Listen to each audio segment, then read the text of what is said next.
I want to switch topics a little bit to technology since we're here at an education technology conference.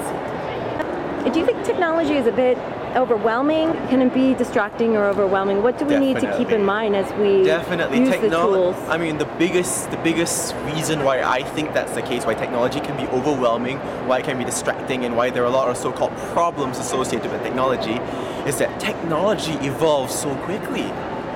You know, It was just 3 years ago that the first iPhone came out and totally changed the way that we use mobile devices, not just mobile phones, but mobile devices.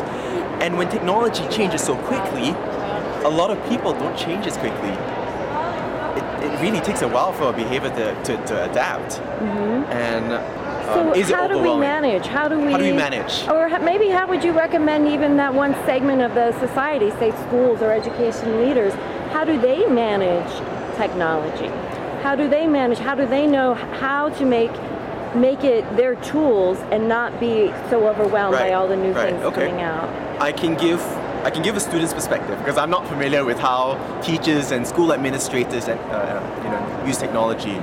But one of the problems I hear is, for teachers, when all these different new tools come up, like Wikipedia is the go-to resource for almost every single student right now.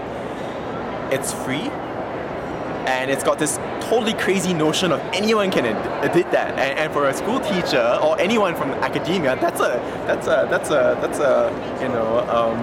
totally insane thought.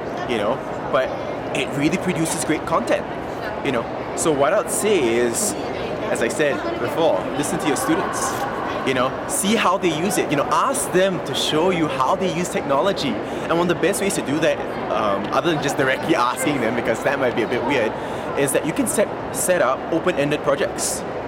Open-ended projects, without saying that you have to do it this way. I want you to accomplish this goal. I want you to do this thing. A student can go to a library to get that information, or they could use whatever new tools they're doing it with. And one great way for you to learn from that is, instead of just waiting for the end result, get them to document how they did it.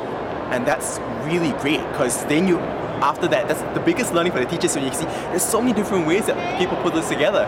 You can say that you're not gonna pass if you don't do your journal. A lot of students hate journaling, but it's really useful to see how people think. I think that's a great idea, and there could be some professional development coming up from the students. And that's always going to be the case, and it's only going to advance.